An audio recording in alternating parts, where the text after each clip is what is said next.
Today's daf is daf kuf chet, Shabbat daf kuf chet. We're going to start 7 lines from the bottom of kuf zayin amud bet, Amar Shmuel. We're going to have a lot of Shmuel today from all different directions. If you remember, Shmuel was both a big Talmud scholar. If you remember, he was, and we'll get to the story today, he was living in Babylonia, and in comes Rav, and Rav becomes the big Rosh Yeshiva, right? He kind of takes over. I mean, they each have their own yeshiva in different cities, but he kind of gets trumped by Rav, and today we're going to see the story of what happened when Rav came to Bavel.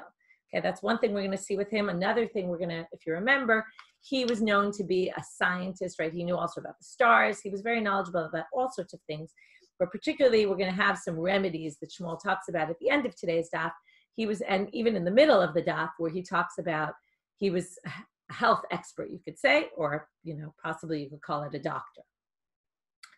Amar Shmuel. So we're going to start with the first statement about him. Interesting statement. Hasholed dag minayam, kevan she'avash bo kesela chayav. When are you chayav? We've been talking about killing animals and the malacha of shochet. So if you take a fish out of water, the fish is going to die. At what point are you obligated? When the fish starts to get dry, the part of the fish, the size of a sela is a coin, dries up, then you're going to be obligated. Amar Rabbi Yossi bar Avin ubein snapirav. So Rabbi Yossi bar Avin says specifically between his fins. Amar Rav Ashi velo tema yavash mamash ela filu de'avid riri.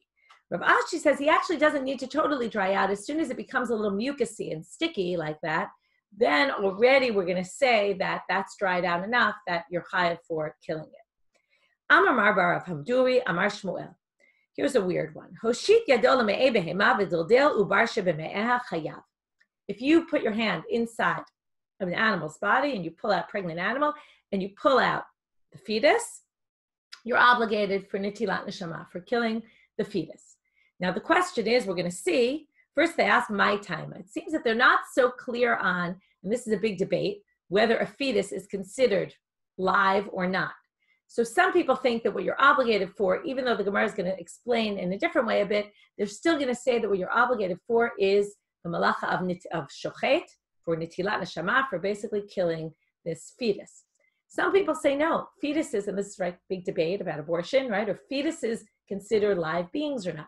Maybe they're not really alive and you're not actually obligated for killing it, but then you're going to be obligated for a different reason. Okay? It's not like one can do this, but you're obligated, again, you could do it during the week. You're obligated if you do it on Shabbat for the malacha of shochet. So now they're going to say why. My time, and now I'll get to 2 possibilities as to what the malacha is if it's not shochet. Amar Rav bar Hamduri ez bechali. It was told to me, Lav Amar Rav Sheshet. Did Rav Sheshet not say, Haiman detalish keshuta mehizmi vehigi mechayev mishum oker davar megidulo. Hachanami mechayev mishum oker davar megidulo. He says if you take these hops, now these are things that grow where they're twisted around branches that have thorns and thistles on them, and they basically take their nutrition from there, as opposed to being taken from the ground, they take it from there. Now normally the malacha of tolesh is to take something out of the ground. In this case, if you cut it off from what it's twisted around, then you would think it's not tolesh because you're not pulling something out of the ground. However, in any case, you're obligated because of oker davar megidulo, because you're uprooting something from where it grows. Okay, so therefore you're detaching it from what's giving it nutrients. Therefore, also this ubar, this fetus, it's the same idea. And then again, either you say, well, that will be tolesh and kotzer because that's that, and the case of the animal, the fetus, will be shochet, because you're killing a live being. Or you say, no, maybe it's also obligated mishum tolesh, mishum kotzea. Maybe it's a tolada of that. Some people say, yes, that's the case. Other people say, no, tolesh is only for things that grow from the ground. When it comes to animals, we're going to have a different malacha, which is gozeh, shearing. Because what's shearing? It's taking something off of a live animal. So in this case, it's like the tolesh of animals. So therefore, the animal here, when you take the fetus out, you're going to be obligated because of gozes, shearing, and not because of tolesh. But it's the same kind of concept. Amar Abai. Haiman de talish pitra meuna de chatzpa. If you take off a mushroom, now what's the difference between mushrooms and other things? mushrooms, even though they go from the ground, they don't get nutrients from the ground. That's why we make the bracha of a shahakol on it, and we don't make a b'rei pri adama. So therefore, if you have a mushroom that's growing on the side, sometimes just moisture causes mushrooms to grow. So if you have it growing on the side of a jug, which could happen, and then you pull it off, you're mechayev mishum oker davar migidulo, since that's the place where it often could grow, because it's wet there. So therefore, there's moisture. Therefore, we're going to be obligated you also for taking this off. Mativ Rav Oshaya. Rav Oshaya questions and says, but wait, hatolesh me'atzitz nakuv chayav v'sheino nakuv patur. If you pull something out of a plant that's in a pot, something's growing in a pot that doesn't have any holes, which means it's not getting any nutrients from the ground, then, right, if the planter doesn't have any holes in it, remember we've talked about the distinction between one with holes, one without holes. If it has holes, it's as if it's attached to the ground, even if the roots haven't actually come out. But we're still obligated mishum tolesh. But if it doesn't have any holes, then you're not obligated mishum tolesh. So how could you say you're obligated for a mushroom? So that's on a jug, which isn't on the ground at all. So they say, hatam lav hainu revite, ha hainu revite. When it comes to a plant, that's not generally the way, when it's growing in a planter, that's not generally the way we grow things. They usually attach to the ground in some way. But here, this is the way it grows. A mushroom would grow in this way, and therefore for the mushroom, you're going to be obligated. For the plant, you're not going to be obligated. Chayav ve'of.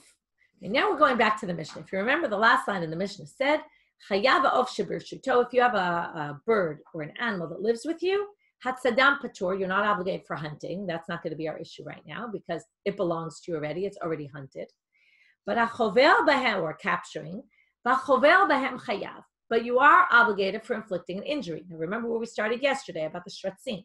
Depends what you view their skin. If their skin is separate from their flesh, then a chabua will be a chabua, and you'll be obligated. If not, then we're going to assume it will go back into the flesh, in which case you won't be obligated. So obviously, what do you see here? That the skin of a bird is considered skin, regular skin, because we're going to say anyone who injures it will be obligated. So now, Amar Rav Huna. Rav Huna says, and here's going to be a disconnected halacha, or somewhat, it's going to connect. I'm going to start with some other halacha. He says, Kotvim tefillin al gabe or shel of tahor. You can write tefillin on, you can use the hide of a kosher bird. So, now we're going to see the connection to our Mishnah. Amar Rav Yosef, my kamashmalan, what are you trying to teach us? De'it le'or, you want to teach us that the or of a bird is considered or? Well, we already know that from our Mishnah, so you don't need to tell us that. It's obvious. Tanina hachovel behem chayav. Because you say hachovel behem chayav, that means the hide, the skin of the bird, is considered skin. In which case, of course, you can write your tefillin on it. So Amar le Abaye tuva kamashmalan. No, the reason why I said this was to teach us more. If you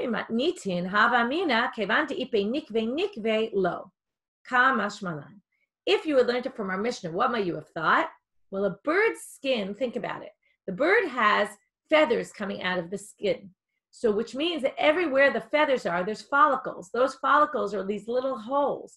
Maybe you can't write your tefillin on there. You can't use it as parchment to write on because it will have little holes. So here he's coming to teach you, and it's not the issue. The or we know is or. Fine, you didn't need to tell you that. But maybe because it has these little holes, you wouldn't be allowed to write on it, the tefillin.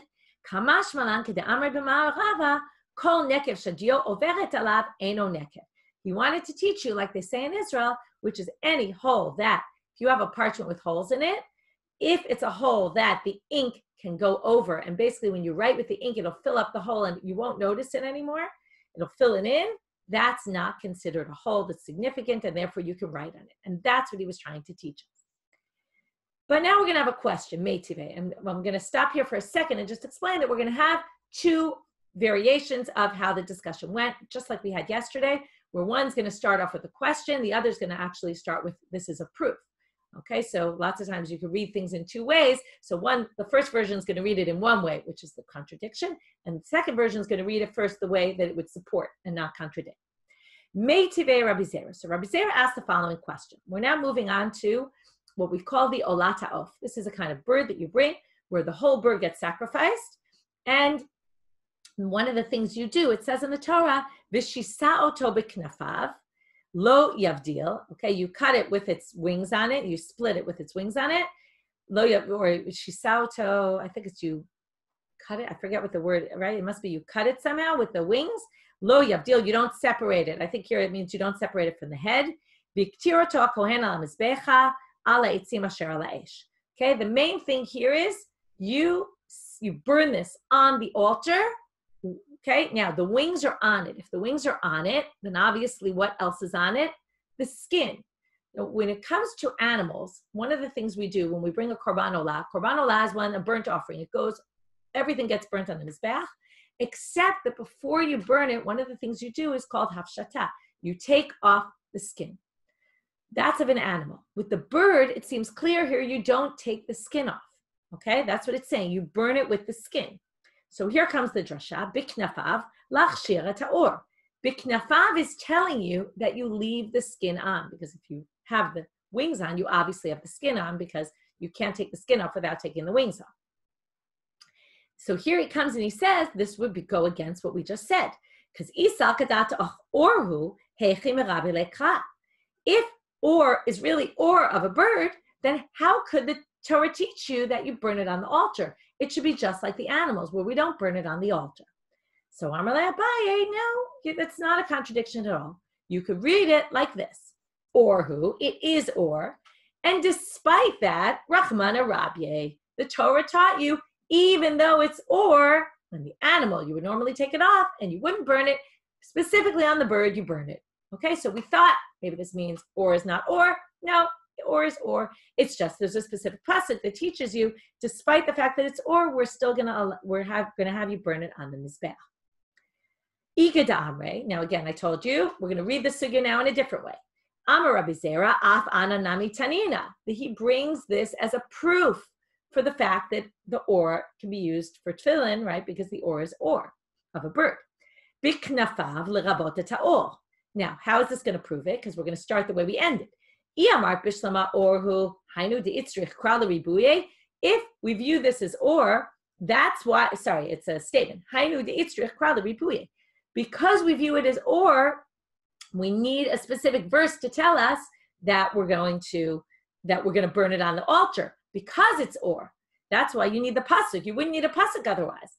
If we didn't treat the skin of a bird as skin, then you certainly wouldn't need a pasuk. It would be obvious that you burned it on the altar, because the only thing you don't burn on the altar is skin. And if this isn't viewed as skin, then obviously you would know that you burn it on the altar. You wouldn't even need the pasuk. But this is a great case where they just take the fact that there's a pasuk to teach you this could go in both ways. It could tell you this, right? It could tell you, it's telling you something that maybe we know, and that it is, and it fits in, or it's telling you the opposite. No, it really isn't, but this is telling you it is. Okay, so now we basically used it in both ways. Amarle Abaye. Abaye says, no, that's not a good proof. Why? Maybe you'll say it's not skin, but still the pasuk needed to tell you it gets burned on the altar. Why? For some other reason. You might have thought maybe we can't burn it on the altar, and this goes back to something we mentioned earlier. Because it has little nicks in it, the follicles, maybe it's considered disgusting and not something that you think would be worthy to burn on the altar. Kamash malan. And that's why we need the drasha. In any case, we can't really prove anything either which way. Okay, first of all, we have two versions of how to read this, right? We can't necessarily prove it from there in any direction. Now we're going to talk about other tefillin issues. So we now know we can write it on a bird, on the skin of a bird. Can you write it on the skin of a fish? So here's this interesting answer. Amarle, im yavo Eliyahu v'yomav. If Eliyahu comes and tells us, then we'll know the answer. Otherwise, we don't really know. Right? Eliyahu is known. He's the one who's going to come and just resolve all of our unresolved issues. So now they ask, what are you expecting Eliyahu to tell you? If you want to know, are you trying to find out, is the skin of a dog, of a fish, considered skin or not? That we don't need Eliyahu to tell us. Number one, we see with our own eyes. It has skin. Okay, there's skin, and the skin is considered, all these animals have skin, but I guess they're saying the skin looks like regular skin. Number two, va'od. Hatna, now we're not going to only prove it from reality, we're going to prove it from sources. It says in the Mishnah, Atzmot hadag ve'oro mitzilim ba'ol hamet. What does this mean? This means that normally the flesh of an animal is tameh. But if the hide is considered separate, the skin, then the skin is not tameh. Now, if something is not tameh, it can block truma from going into other places. For example, we learned about the samid patil. If you have a kli with and it's wrapped and it's sealed. So if you have the skin of a fish and something's wrapped in it and you're in an ohel, whatever inside will be protected basically from impurities. And that shows that the skin is not tameh, because if the skin was tameh, it would transfer impurity inside. So here you see the bones of a fish and its skin, mitzilim ba'ol hamet, which shows that the skin is not like the flesh. Ella, so therefore, so it's clear that it's skin. So what's Eliyahu going to tell us? Here Eliyahu is going to tell us something interesting. You wouldn't have expected we needed Eliyahu for this. Im yavo Eliyahu v'yomar, I paska zua me'minei, I lo paska zua me'minei. Again, we're talking about something disgusting. Fish, we all know fish is very smelly. And think about using the hide of a fish for parchment, can we say, oh, the smell is already gone, it's okay, we can use it? Or do we say, no, maybe the smell isn't gone yet and it's still disgusting because it came from a fish, and maybe it can't be used for parchment for tefillin? So that's what we need Eliyahu to tell us, right? Is this still smelly and disgusting or is it not? That's why I said it's kind of funny to think that's what we're waiting for Eliyahu to tell us. It's not exactly a halachic issue, it's more reality, right? Do you view this as disgusting or not, right? Think about when you walk by a fish market and it stinks and nobody really wants to be near there. It's that kind of thing. Okay, now we get to our fun story. Shmuel v'Karna, havuyatve agudid in Ahara Malka. So Shmuel and Karna are sitting on the banks of the river Malka. Chazinu lamaya de kadalu va'achire. They start to see water that's very full of waves and gusting waters. Amar le Shmuel leKarna, gavra rabba ka'ati mimarava v'chayish b'me'ei. I see the water. What does this tell me? There's obviously some huge rabbi coming from Eretz Israel, and he's got big stomach problems, okay?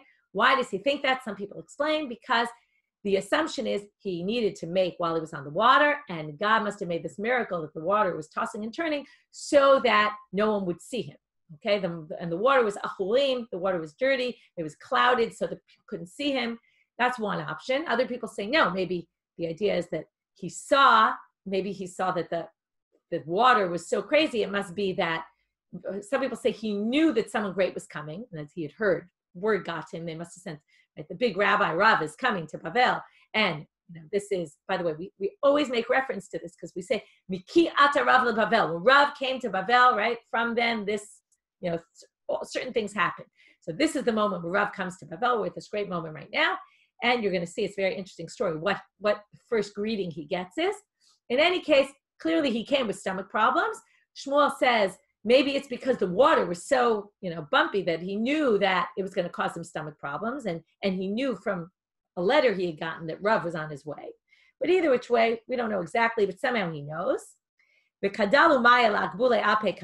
the water is moving around so that we greet him, or somehow that it would protect us from seeing him. Zil tehavele akankane, or tahele akankane. Go give him a farbrengen, a test. Check if he's really as big a Talmid Chacham as they say, okay? I want you to check him out. Shmuel doesn't want to do it himself, right? He sends his henchman, Karna, to do the dirty work. We'll see why this becomes significant. Azal eshkechele Rav. So he goes and he greets Rav when Rav comes in.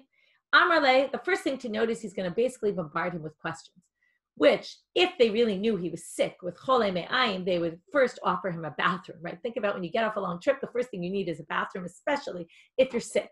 But Karna doesn't do that, and it's one of the reasons they say that Rav gets very upset with him ultimately, because he doesn't let him go to the bathroom. How do we know that we can only write tefillin on the skin of a kosher animal? Amarle dichtiv. So Rav says to him, oh, that's an easy one, right? He says, Laman tia Torat Hashem b'ficha. What is it? That's about tefillin. What does it mean? That the Torah of Hashem should be in your mouth. Min hamutar b'ficha, only from things that you're allowed to eat. Minai, second question. Minai ledam shuadom. How do you know that dam nida, the nida blood that we're going to say is impure, that comes from a woman menstruating blood, has to be red because other discharges come out of a woman? Maybe they'll also be tamei. How do you know they need to be red? This was in a battle they had where the miracle happened, and when they saw the water and the sun's reflection in the morning, it looked red, and they thought it was blood, and they thought the Jews had gotten killed. I think they were fighting also against the Edomites, and the Edomites were on the side of the Jews, if I remember, or someone was on their side. In any case, they see this blood, the Moabites, and they think they're dead, and they go into the Israeli camp, and they get attacked. So here you see Adumim Kedam. There, that's how we know that Dam is Adom. Blood is red. Minayin lemilah shaboto makom. How do you know you do a Brit Milah where you do a Brit Milah and not somewhere else? Ne'amar kan orlato v'ne'amar lahalan orlato. They compare it to the mitzvah of orla because it says by Brit Milah orla, and it says by the fruits, right? The fruits for the first few years you can't eat. That's orla. Ma lahalan davar she'oseh pri avkan davar she'oseh pri. Just like there, they bear fruits. Likewise, it must be the place in the body that bears fruits. Ema libo, but why don't they say maybe the heart? Okay, I don't know exactly how you do a Brit Milah on the heart. Dichtiv umaltem et orla levavchem, because orla appears next to the word levavchem, your heart. They say ema ozno. He starts questioning Rav, maybe on your ear, right? These are ridiculous questions. Who would think to do a Brit Milah on your ear, right? Only Van Gogh would cut his ear, right? But most people don't necessarily want to cut their ear. Ema ozno. Dichtiv hine orla oznam. Okay, again, orla appears next to ears. So Rav answers, tanim orlato tamami orlato tama. When the word appears whole without connection to any other word, that's where we're going to learn it. The ain danim, because in the place by the fruits, it talked about orlato. That's it, just orla. Also by Brit Milah, it says orla, whereas all these other places it says orlat levavchem, orla ozno, where it's what we call in Hebrew smichut. It's connected to another word. It doesn't stand on its own. So therefore, we're going to learn orlato tamami orlato tama, orlato tamami orlato she'enat, be'ein danim orlato tamami orlato orlat she'enat tama. We're not going to learn from a word that's not complete on its own. This is the end of the questions. Comes Rav and he starts asking questions back. Amarle ma shemecha. What's your name? Right. Often we get annoyed by someone in a store.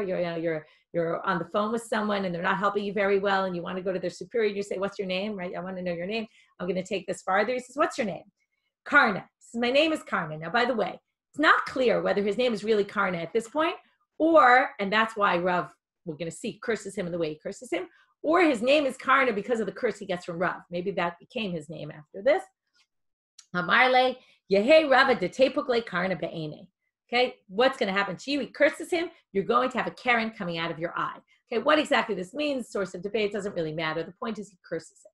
Okay, there's something that's going to happen to him. Lissof Eile, and in fact, it happened. Whatever he said came true. That's why you see it was smart of Shmuel to use his henchman, although Shmuel doesn't come out unscathed either, and we're going to see this from the continuation. Eile Shmuel lebeites. So Shmuel brings him into his house. I guess he passed the test, and Shmuel says, "Okay, let me bring you into my house."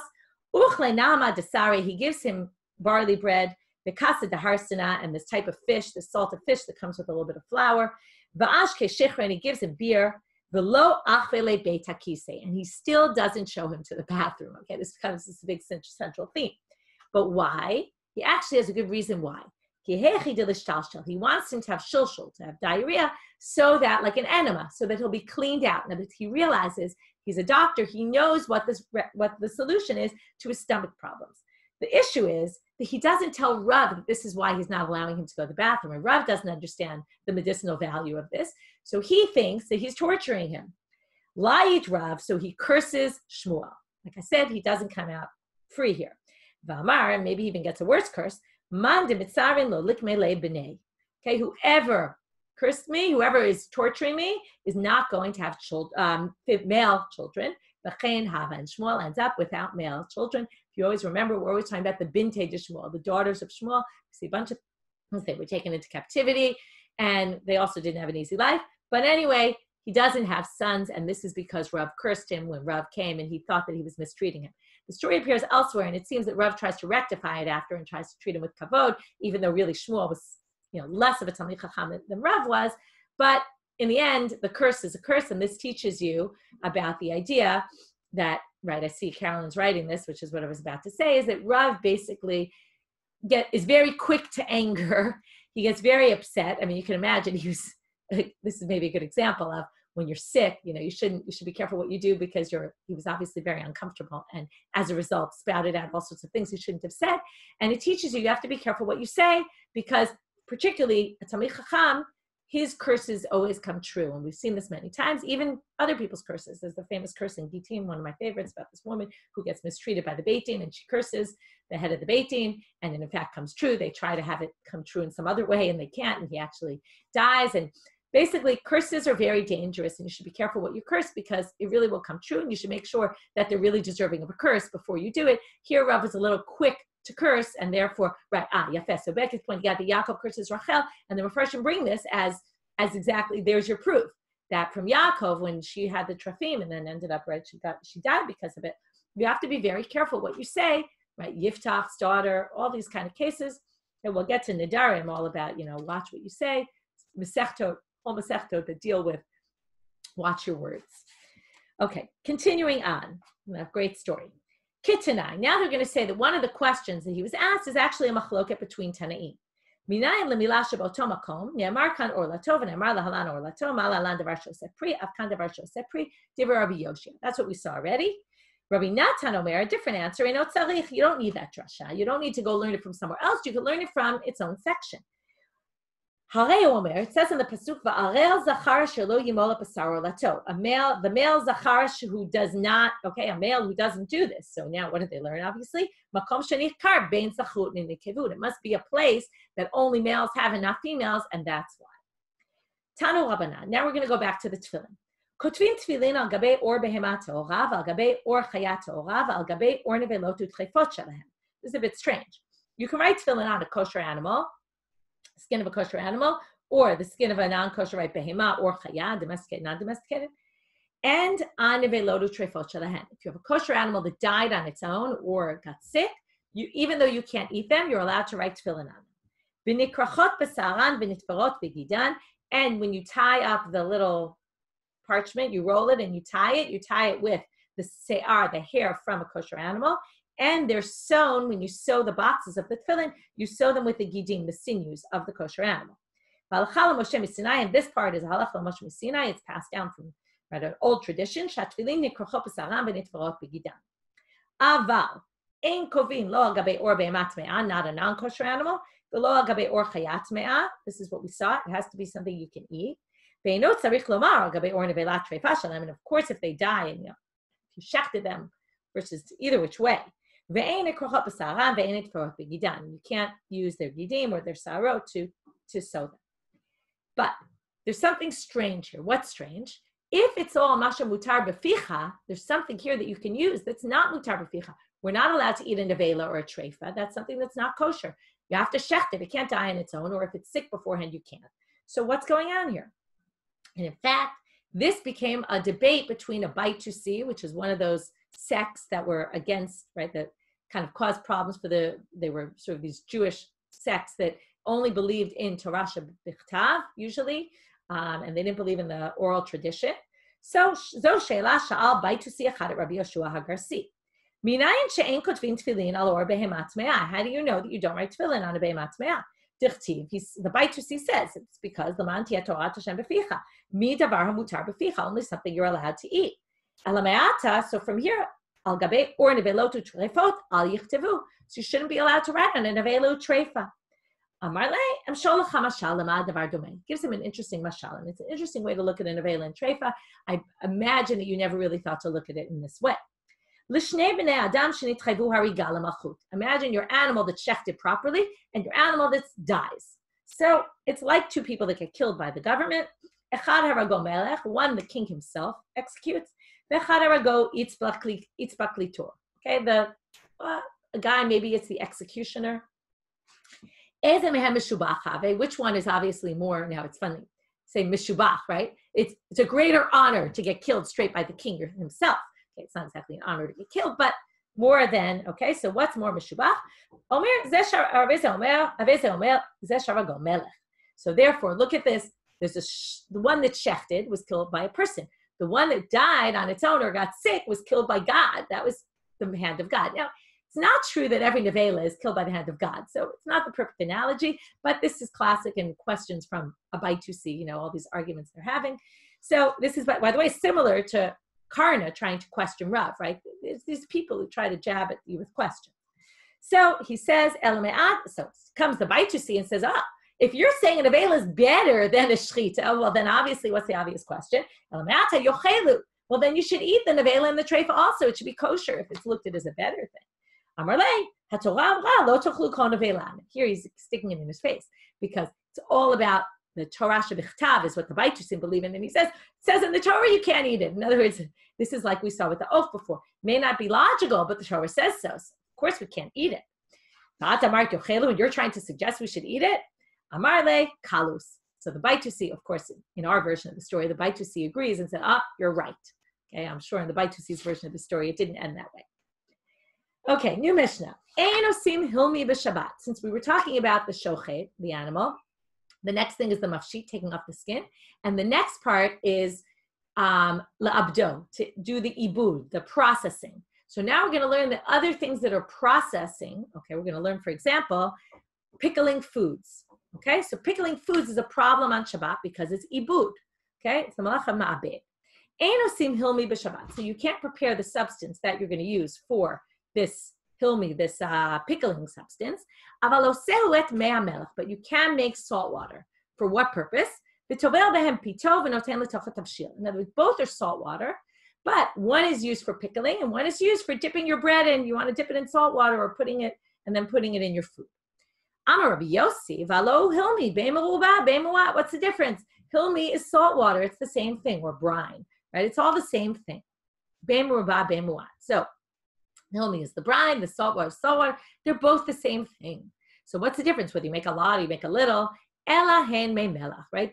Ela hen me melach hamutarin. This is the only way you can make salt water on Shabbat. No, you have to make it in a way that it's not as effective. How would that be? Notain shemen lechatchila letoch hamayim or letoch hamelach. First you add oil either to the salt or to the water, and then you add the other ingredient, and then it won't mix as well and it won't be as strong, and that you can use for your dipping of your bread.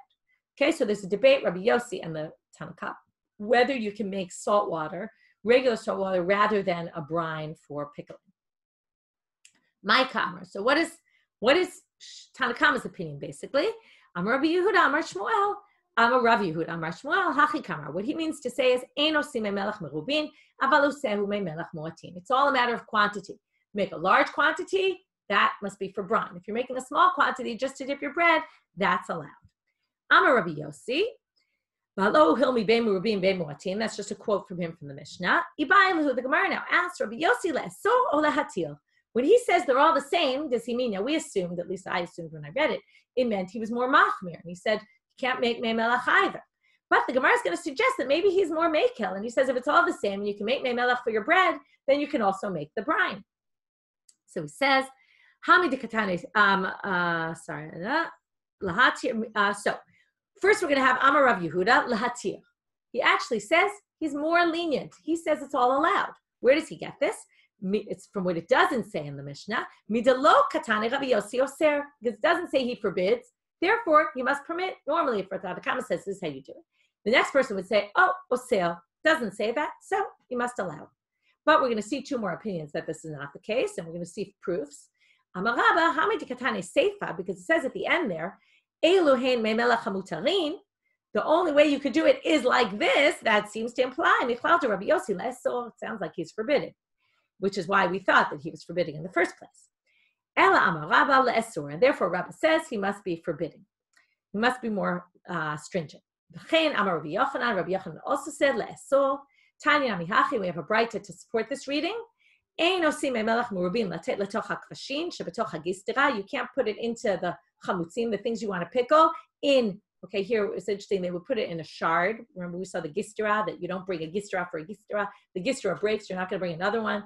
So if the gistra gets a hole in it, so we don't bring l'toch gistra. Avalo sehu memelach muatin. But you can make a small amount. This is Tanakama in this braita.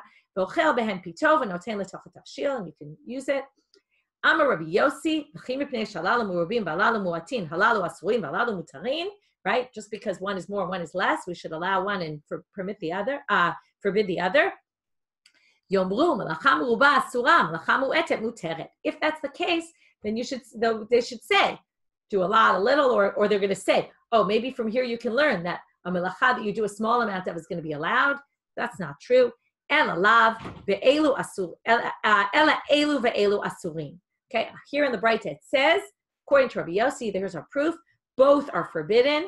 And the only way you can do it is notein shemen b'melech or shemen u'mayim u'bavad shelo yitain mayim u'melech lechatchila. Right? This is the only way you can do it. Okay, there we have a proof that he must be more stringent.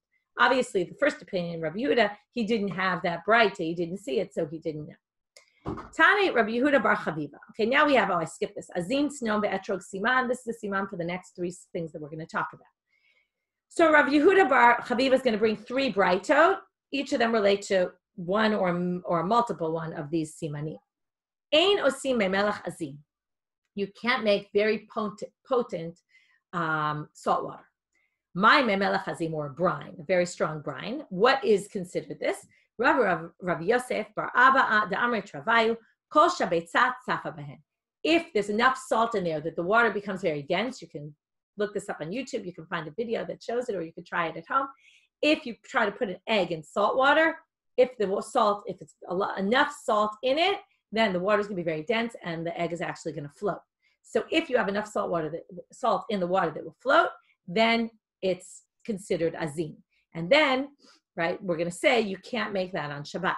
Vikama, how much? What's the recipe for this?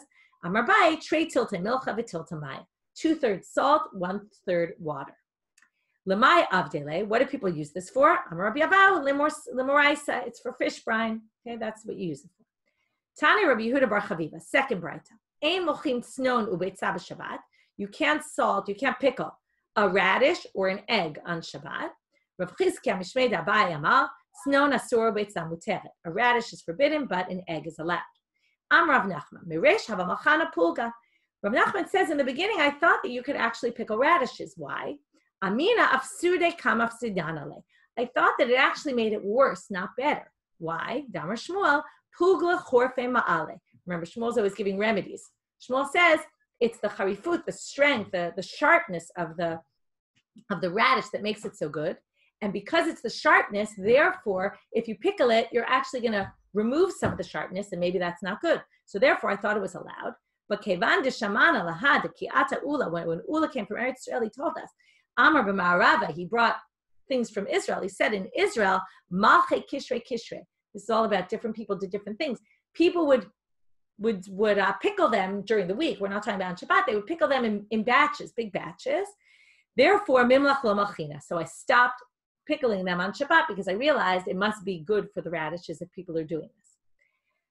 And but tibule vadaimat belina. But I could still dip the radish in salt water. That's not the same, obviously, as pickling them. Tane Rabbi Yehuda bar Chaviva, third source. Etrog tznon ubetzat l'malei klipatan chitzona enam yotzim mibnei me'ayim lo'olam. So now we're saying we're moving off of the topic of what's allowed on Shabbat or not. We're moving into the topic of what's good for, what are remedies that are good for you. So they're now going to say that in etrog tznon ubetzat, where it's not exactly a remedy, but they're saying if they didn't have the outer shell, they're so potent inside that they'd actually cause you big, serious stomach problems. We're getting back to that we started with earlier with Ralph. And therefore, somehow, I don't exactly understand, but the outside of them protects them, or the white of the egg protects the egg from causing too much damage to a person. Since we're talking about salt water and the benefits of salt water, now we're moving into, he says, no person ever drowned in the Yam HaMelach, because, right, the salt, it's like the eggs floating. Also, people float in salt water. Amar Rav Yosef, his reaction to Rav Dimi when he came from Eretz Israel and said this, hafucha stom, hafucha mila. Stone was overturned, was turned upside down, and your words are turned upside down. What you said makes no sense. Why? It sounds like you're saying people don't drown in Yam HaMelach, but it sounds like other things might drown in Yam HaMelach. You're going to say gavru delo tava, but kashura tava. But if I stuck a beam inside, it would drown. So Amar le'Abaye lo mebaye kamar. Abaye said you didn't understand it. What he meant was lo mebaye kashura dafilu b'chol me'emot sheba'olam lo tava. A beam would float on any water. What he was trying to say is that not only that, but afilu gavra the tava b'chol me'emot sheba'olam. But people who can drown in any water, b'yama distom lo tava, but they won't drown in the Yam HaMelach. Okay, we all know this to be true. But the Gemara says, just because we know it to be true doesn't mean we need to say it. L'may nafkamina. What's the halachic relevance of this? So we're now going to get to our topic of refuah on Shabbat? Are you allowed to do things for medicinal purposes? If your Hebrew's good, the vlog of Daf Michelle Farber this week on the Hadron site or on our Facebook page is all about medicinal issues on Shabbat, which we're going to get to the next theme, which is all about the whole issue is you're not allowed to use medicine on Shabbat because you might come to grind up the drugs. Basically, they would grind up spices to make the medicine. What they talk about is what about nowadays where we don't do that anymore, right? If I want to take medicine, I don't go grinding up the drugs, right? Unless I'm a pharmacist, but most people don't do that. Why would it, is it allowed today? Is it not? What do we say about today?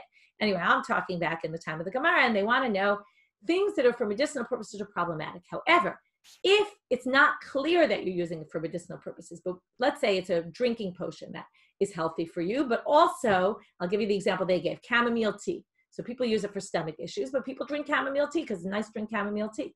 So if it's something like that, then you're allowed to do it on Shabbat because it's not clear you're doing it for medicinal purposes. Since the whole issue is anyway a d'Rabbanan, it's a gzeirah, that you might come to grind the drugs, therefore we're more lenient. So anyway, we're going to have this story. He was walking behind Rabbi Yirmiyah on the banks of the Yam HaMelach. Amar lehu. So he asked, Amar le, he says to him, Ma'u lemim shemehane maya b'Shabbat. Can I rinse with these waters on Shabbat? Amar le, shapir dami. There's no problem, even though they apparently use the Yam HaMelach, the salt water, to cure their eyes. If you had an eye issue, you would use the salt water. It sounds pretty painful, but they would use it. I didn't check if people still do this nowadays. Anyway, we all know that people use it for all sorts of things. So can you do it? He says, no problem, because it's not clear that you're using it for medicinal purposes. So you could, because it could be you're just washing with the water. But can you put it in your eye and blink, like you do with eye drops? So then he says, Amarle, Zolo Shamati. I don't know. I don't have a Masoret about this. I didn't learn this. But I did learn similar things. To Amar Rabbi Zera. Zimnin Amarle Mishmeder, Rabbanit Zimnin Amarle Mishmeder Mar Ukva. Rabbi Zera sometimes said I learned this from Rabbanit, sometimes he said in the name of Mar Ukva. Utravayim Mishmed Avua Deshmol Levi Amaran. And they were both said in the name of Avua Deshmuel, the father of Shmuel, and Levi. Chad Amar, one of them, we don't know which one, said, Yayin b'toch ayin asur, al gava ayin mutar. Also, wine they used for the eye. If you put wine in the eye, it's a problem. But if you put it on top of your eye, it's okay.